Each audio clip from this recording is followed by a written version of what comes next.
Hello everyone, स्वागत है आपका Uttarakhand GK very easy tricks के इस मेंस बैच में।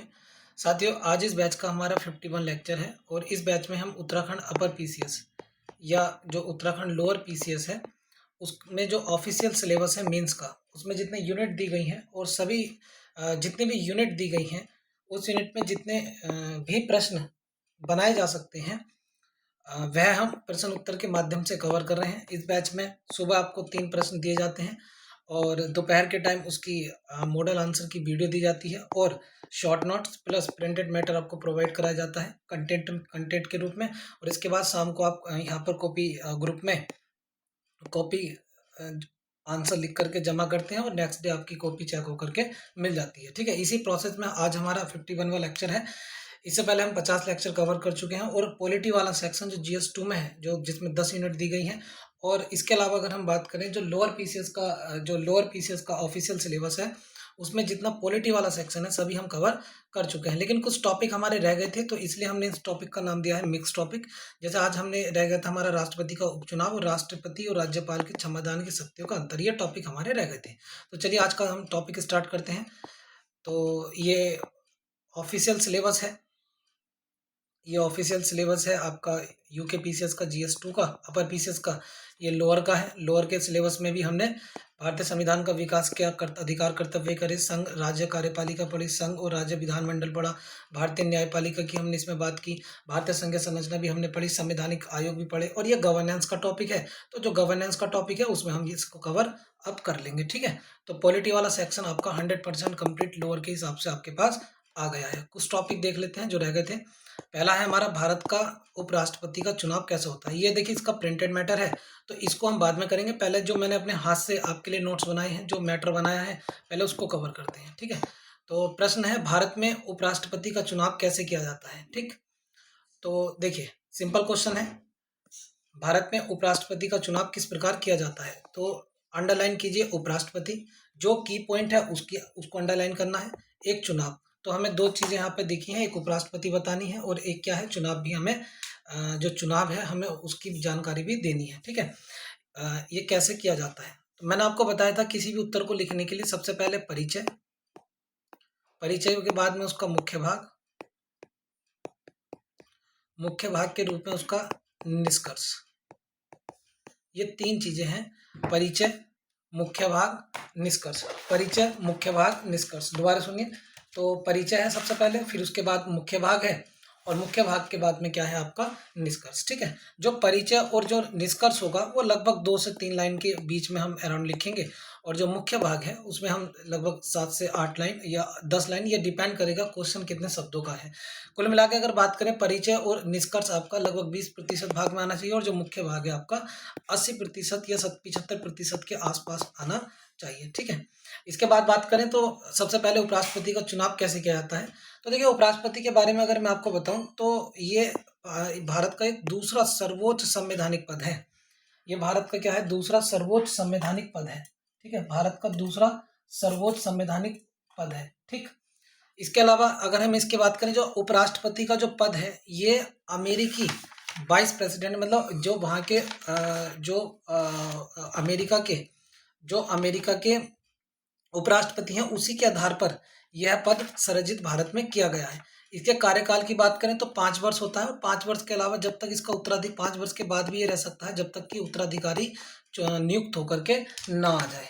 ठीक है, जब तक कि उत्तराधिकारी जो है नियुक्त होकर के ना आ जाए तब तक इसका जो है कार्यकाल बना रहता है। इसके अलावा अगर हम बात करें उपराष्ट्रपति की, तो ये त्याग पत्र किसे देता है, राष्ट्रपति को अपने त्याग पत्र देता है। देखिए परिचय में हमने जो उपराष्ट्रपति से संबंधित जो भी बेसिक तथ्य थे वो हमने बता दिए हैं, जो भी बेसिक अंडरस्टैंडिंग थी, इससे एग्जामिनर को पता चलेगा इसे उपराष्ट्रपति के बारे में बच्चे को पता है। ठीक है, चुनाव तो बात की बात है, जो तो मुख्य भाग में हम लिखेंगे, लेकिन चुनाव की प्रक्रिया तो हम देखेंगे। लेकिन सबसे पहले ये बताना जरूरी है कि जो पूछा गया है उसका हम बेसिक परिचय आपको दे दें। ठीक है, तो देखिए ये तो मैंने बताया। अब मान लीजिए इसे आपको कॉपी में कैसे लिखना है, ये मैं थोड़ा सा एक परिचय पहले का बता देता हूँ।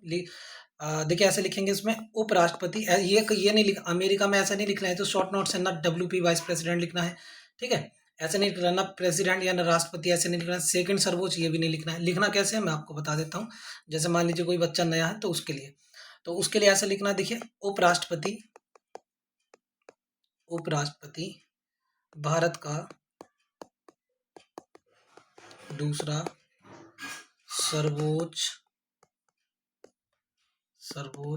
संवैधानिक पद है। इस पद को अमेरिकी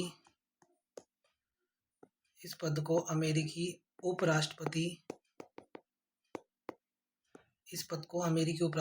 के आधार पर गठित किया गया है।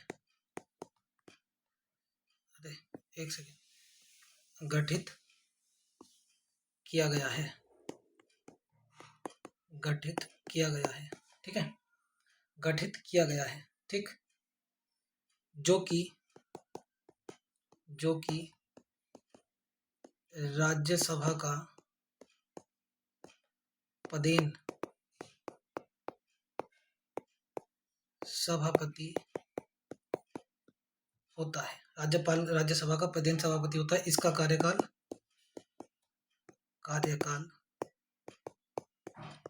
5 वर्ष। वह त्यागपत्र राष्ट्रपति को देता है, ठीक है। बस ये हमारा परिचय हुआ। इसको आप शॉर्ट कर सकते हैं, मैंने डिटेल में बताया। देखिए यही मैंने शॉर्ट नोट्स बना दिए कि दूसरा सर्वोच्च संवैधानिक पद है और इसका आधार है अमेरिकी राष्ट्रपति के आधार पर, कार्यकाल 5 वर्ष है और त्यागपत्र राष्ट्रपति को देता है। अब सबसे पहले हम देखते हैं योग्यताएं क्या है। तो इसको चुनाव लड़ने के लिए योग्यताएं क्या है। पहला है भारतीय नागरिक हो, इंडियन सिटीजन हो। दूसरा है 35 वर्ष की आयु पार कर चुका हो, राज्यसभा चुनाव लड़ने की अर्हता रखता हो, ठीक है। इसके अलावा लाभ का पद धारण नहीं किया गया हो, तो आप इसकी योग्यता बता सकते हैं, ठीक।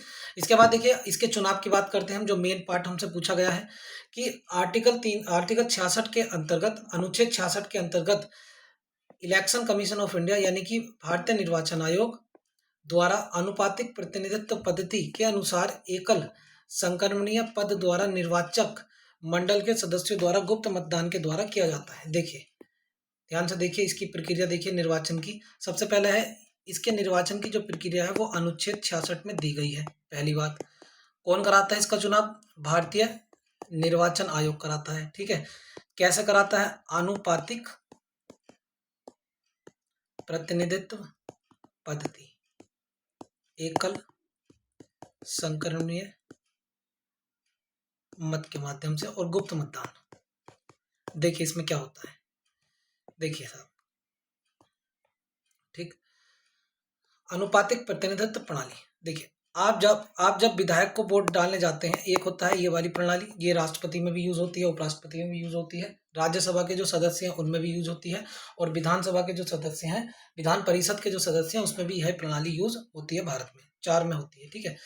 आप जब विधायक को या सांसद को वोट डाल के आते हैं तो आप क्या करते हैं, डायरेक्ट एक व्यक्ति, जैसे 4 व्यक्ति खड़े हैं, 1 2 3 4 5, 1 2 3 4 5, तो आपने क्या करा, जब विधायक और सांसद का आप वोट डालने गए तो आपने क्या काम करा, जो आपके पसंद का है या पार्टी के पसंद का है, तो उसमें आपने क्या काम करा, एक पर किसी इनमें से किसी एक को चुन लिया, ठीक है, इनमें से किसी एक को चुन लिया, ठीक है। लेकिन आनुपातिक प्रतिनिधित्व प्रणाली में ऐसा नहीं होता है। मान लीजिए अगर आप वोट डालेंगे इसमें, तो आप कैसे डालेंगे वोट, जिसमें मान लीजिए एक पर है मान लीजिए राम, 2 पे है श्याम, 3 पे मोहन, 4 पे सोहन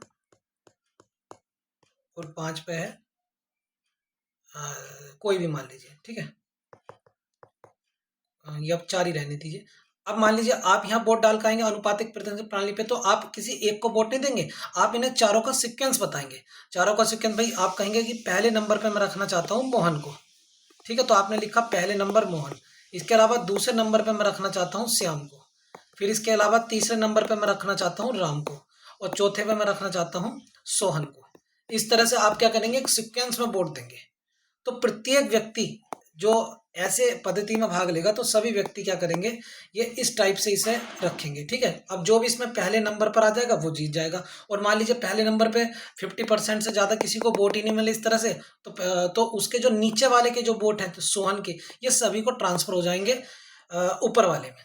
तो ये यहाँ अनुपातिक प्रतिनिधित्व प्रणाली तो अनुच्छेद 66 के अंतर्गत इलेक्शन कमीशन ऑफ इंडिया द्वारा अनुपातिक प्रतिनिधित्व प्रणाली के अनुसार एकल संकल्प में मत द्वारा निर्वाचक मंडल के सदस्यों को गुप्त मतदान किया जाता है। अब सवाल यह है, उपराष्ट्रपति के चुनाव में सम्मिलित कौन कौन होता है? तो सम्मिलित कौन कौन होता है, देखिए देखिए आपको पता है संसद किससे मिलकर बनी है? लोकसभा, राज्यसभा और आपका राष्ट्रपति। लोकसभा में 2 प्रकार के सदस्य होते हैं, हालांकि अब तो वो खत्म हो गए, अब तो सब निर्वाचित हैं, यानी कि डायरेक्ट जनता से आ रहे हैं, क्योंकि मनोनीत वाला खत्म कर दिया है। इसमें मनोनीत होते हैं 12 सदस्य राष्ट्रपति के माध्यम से, और जो है बाकी जो आपके हुए निर्वाचित होते हैं।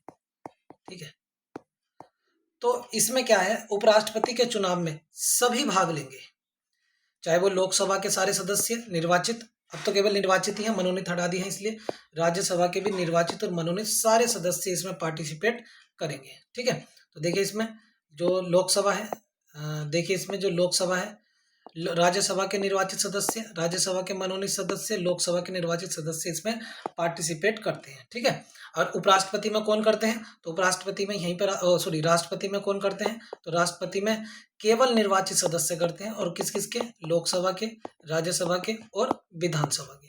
विधानसभा का उपराष्ट्रपति से कोई लेना देना नहीं रहता है। मान लीजिए विवाद हुआ उपराष्ट्रपति के चुनाव से संबंधित, मान लीजिए कोई विवाद हुआ, तो सुप्रीम कोर्ट में जाएगा और उसका निर्णय क्या होगा? अंतिम होगा। यदि चुनाव जो है यदि चुनाव रद्द कर दिया सुप्रीम कोर्ट ने, तो उसके पूर्व में द्वारा जो कार्य होंगे वो अमान्य नहीं माने जाएंगे। ठीक है, निष्कर्ष कह सकते हैं उपराष्ट्रपति न केवल राज्यसभा बल्कि राष्ट्रपति कार्यालय में महत्वपूर्ण भूमिका निभाता है, जैसे 1950 के दशक के अंत में एस राधाकृष्णन। और मैं आपको बता दूं, मान लीजिए राष्ट्रपति किसी कारणवश डेथ हो जाए, तो जो कार्यभाग राष्ट्रपति होगा 6 महीने के लिए, वो बनता है उपराष्ट्रपति। इसलिए कहते हैं कि राज्यसभा का ही नहीं बल्कि केवल राष्ट्रपति की भी महत्वपूर्ण भूमिका निभाता है। चलिए साथियों, ये हमारा था आपका आज का प्रश्न। इसका मैं प्रिंटेड मैटर आपको दिखा देता हूँ। ये देखिए प्रिंटेड मैटर, फटाफट इसको पढ़ लेते हैं, और शॉर्ट नोट्स इसी के मैंने आपको अपने हाथ से बना के दिया। उपराष्ट्रपति भारत का सर्वोच्च संवैधानिक पद है। इसमें इस पद में अमेरिकी उपराष्ट्रपति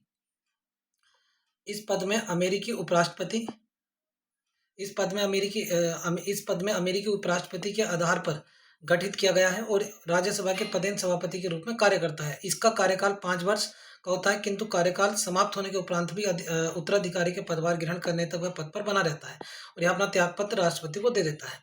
संविधान के अनुसार उपराष्ट्रपति पद चुनाव लड़ने की कुछ योग्यताएं होनी चाहिए, जैसे भारत का नागरिक हो, 35 वर्ष आयु पूरी कर चुका हो, राज्यसभा के चुनाव के लिए अर्हता रखता हो, सार्वजनिक प्राधिकरण के लिए लाभ का पद न हो, 66 के अंतर्गत भारत के निर्वाचन आयोग को अनुपातिक प्रतिनिधित्व पद्धति के अनुसार एकल संकल्प में मत द्वारा निश्चित निर्वाचक मंडल के सदस्यों गुप्त मतदान के माध्यम से उपराष्ट्रपति के लिए चुनाव लड़ने का आयोजित किया गया है। उपराष्ट्रपति के निर्वाचक मंडल में निम्न शामिल कौन से हैं? निम्न देखिए साहब, राज्यसभा का निर्वाचित सदस्य, राज्यसभा का मनोनीत सदस्य, लोकसभा का निर्वाचित सदस्य। उपराष्ट्रपति के चुनाव लड़ने के सभी संदिग्ध विवादों की जांच निर्णय सर्वोच्च न्यायालय द्वारा की जाती है, जो अंतिम होता है। उपराष्ट्रपति के रूप में किसी व्यक्ति के चुनाव को इस प्रकार पर चुनौती नहीं दी जा सकती निर्वाचक मंडल अधूरा हो। यदि सर्वोच्च न्यायालय द्वारा चुनाव को शून्य घोषित कर दिया जाए, तो ऐसी घोषणा तारीख से पूर्व में उसके द्वारा लिए गए निर्णय अमान्य नहीं होंगे। उपराष्ट्रपति न केवल राज्यसभा बल्कि राष्ट्रपति कार्यालय में विशिष्ट परिस्थितियों के दौरान महत्वपूर्ण भूमिका निभाता है, जैसे 1950 के दशक में एस राधाकृष्णन और 1960 के दशक में बी गिरी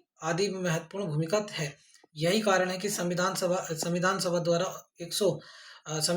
अनुच्छेद 68 के अंतर्गत कार्यालय की समाप्ति के पूर्व निवर्तमान उपराष्ट्रपति कार्यकाल समाप्ति के लिए रिक्त पद को भरना अनिवार्य होता है। ठीक है, उपराष्ट्रपति से संबंधित देखिए कुछ फैक्ट्स हमने यहाँ पर आपको दिए हैं, तो आप इसको भी रीड कर लेना। ठीक है, यहाँ पे ये क्लियर नहीं है, लेकिन पीडीएफ में आपके क्लियर होंगे। उत्पत्ति क्या है? अमेरिकी राष्ट्रपति की तर्ज पर है। प्रावधान 63 से 71, निर्वाचन अप्रत्यक्ष निर्वाचक मंडल द्वारा। इस निर्वाचक मंडल में लोकसभा तथा राज्यसभा सदस्य मनोनीत सदस्य शामिल होते हैं, लेकिन राज्य विधायिका के शामिल सदस्य नहीं होते हैं। ठीक है, इसके अलावा योग्यता की बात करें, 35 वर्ष न्यूनतम आयु है। प्रथम तथा निवर्तमान उपराष्ट्रपति डॉक्टर एस राधाकृष्णन है, और अभी जगदीश धनखड़ है। कार्यकाल 5 वर्ष का है। पुनर्नियुक्ति के लिए भी पात्र है। पद रिक्ति बताया, उपराष्ट्रपति राष्ट्रपति को संबोधन कर त्याग पत्र दे सकता है। ठीक है, राज्यसभा के सदस्य के प्रभावी बहुमत से लोकसभा के सदस्य सहमति के आधार पर हटाया जा सकता है। इसे हटाए जाने के लिए प्रस्ताव लोकसभा में पास होगा, और किसी भी आधार पर उल्लेख नहीं किया गया हटाने का। शक्ति क्या है? ये राज्यसभा का सदस्य वो होता है, और अध्यक्ष, और इसके अलावा 6 महीने के लिए राष्ट्रपति बन सकता है कार्यवाहक में। ठीक है। तो ये हमने प्रिंटेड, ये आपको जो एक पिक दी है, तो इसमें से आप उपराष्ट्रपति पढ़ लेना। चलिए साहब, नेक्स्ट सवाल है हमारा, ये आपको मैंने बता दिया। यही देखिए शॉर्ट नोट्स बिल्कुल बिल्कुल सेम वही लिखे हुए हैं, अगर आप देखें तो ये जो मैंने आपके लिए बनाया है, जिससे कि समय बचे आपका, ठीक है। ये इसलिए बनाया है जिससे समय बचे आपका। चलिए साहब, नेक्स्ट देखिए, नेक्स्ट सवाल है हमारा। एक सवाल ये भी रह गया था कि राष्ट्रपति और राज्यपाल में हमें क्षमादान के अंतर बताने हैं। देखिए, भारतीय संविधान के अनुच्छेद 72 के अंतर्गत राज्यपाल की क्षमादान का अधिकार राष्ट्रपति के क्षमादान से किस प्रकार भिन्न है। तो हमें बताना है, जो 72 में लिखा है, राष्ट्रपति का जो क्षमादान है, राष्ट्रपति का जो क्षमादान है और राज्यपाल के क्षमादान से किस प्रकार भिन्न है। ठीक है, परिचय आर्टिकल 72, तो परिचय क्या होगा इसका, आर्टिकल 72 में राष्ट्रपति और आर्टिकल 161 में राज्यपाल की क्षमादान की शक्ति है। और इसमें क्या कहा गया है कि दोष सिद्ध मतलब जिन जिन पर तय हो गया है कि इन्होंने ये जो है अपराध किया ही किया है, तो ऐसे तो दोष सिद्ध व्यक्तियों को, दोष सिद्ध कैदी जो हैं उनको क्षमादान कर सकते हैं कौन, राष्ट्रपति और राज्यपाल। तो इसका परिचय आप कैसे लिखेंगे, मैं थोड़ा सा आपको लिख के बताता हूँ। परिचय आप कैसे लिखेंगे, भारतीय संविधान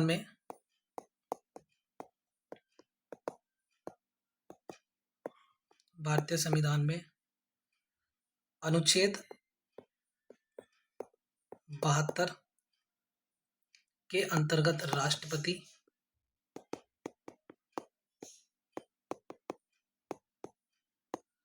अनुच्छेद 72 के अंतर्गत राष्ट्रपति तथा अनुच्छेद 161 के अंतर्गत राज्यपाल को क्षमादान की शक्ति है। परिचय समाधान की शक्ति है, क्षमादान की शक्ति है। ठीक है,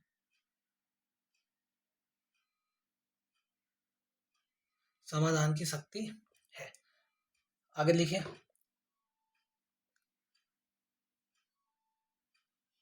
इस शक्ति के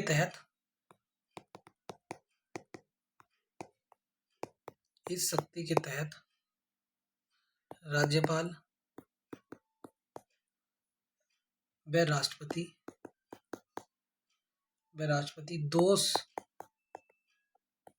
दोष सिद्ध कैदियों द्वारा प्रस्तुत दया याचिका पर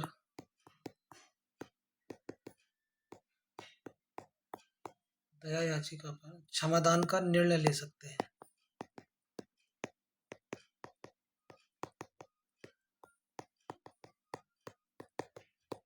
क्षमादान का निर्णय ले सकते हैं। ठीक है, ये हुआ आपका साथियों परिचय। तो आप ये लिख सकते हैं, इसी का मैंने शॉर्ट नोट्स बनाया। देखिए, परिचय में क्या है, आर्टिकल 72 राष्ट्रपति, आर्टिकल 161 राज्यपाल, क्षमादान की शक्ति है, दोषित कैदियों को क्षमा कर सकते हैं। अब इनमें भिन्नता क्या है, जो मेन चीज इनसे हमसे पूछी गई है। तो राष्ट्रपति केंद्रीय विधि से संबंधित रखेगा सजा को। ठीक है, मैंने आपको पहले ही बताया था 3 प्रकार के होते हैं, तो राज्य सूची, केंद्र सूची, संवर्ती सूची। तो जो राष्ट्रपति है, संवर्ती सूची और राज्य सूची, संवर्ती सूची और केंद्र सूची के तहत के विरुद्ध जिसे दोष सिद्धि प्राप्त हुई है, जिसमें जिसे दोष सिद्धि प्राप्त हुई है, उन्हें वह क्षमा कर सकता है, प्रविलंबन कर सकता है, विराम या परिहार कर सकता है। तो एक एक जो ये टर्म है, इनका मैं थोड़ा सा मतलब आपको बता दूं, इनका मतलब क्या है। ठीक है, तो इनका मतलब थोड़ा सा हम देख लेते हैं, इनका मतलब क्या है। तो सबसे पहला आता है इसमें क्षमा। तो इस शब्द में पहले हम इनके टर्म ही देख लेते हैं, क्षमा। तो जो क्षमा है, क्षमा का मतलब है यह सजा पूरी तरह माफ कर दी जाती है, यानी पूरी तरह सजा को माफ करना, पूरी तरह सजा खत्म। मान लीजिए किसी को फांसी की सजा हुई तो अपने घर जा, खत्म। किसी को 10 साल की सजा हुई, क्षमा का मतलब तो अपने घर जा। क्षमा का मतलब है पूरी तरह खत्म। आगे है परिहार, यह सजा की अवधि को कम करता है। परिहार क्या है? सजा की अवधि, जो सजा है उसकी अवधि कम कर देगा। फॉर एग्जाम्पल किसी को 2 वर्ष हुई थी सजा तो उसको 1 वर्ष कर देगा। अगला है लघुकरण, एक शब्द आता है इसमें लघुकरण। लघुकरण यह सजा के स्वरूप को बदल देता है, स्वरूप को चेंज कर देता है। फॉर एन एग्जाम्पल किसी को फांसी की सजा हुई तो वह उम्र कैद में बदल दी। ठीक है। इसके अलावा है विराम, यह सजा को स्थगित करता है, सजा को क्या करता है? स्थगित करता है। ठीक है, जैसे मृत्युदंड को कुछ समय के लिए स्थगित कर दिया।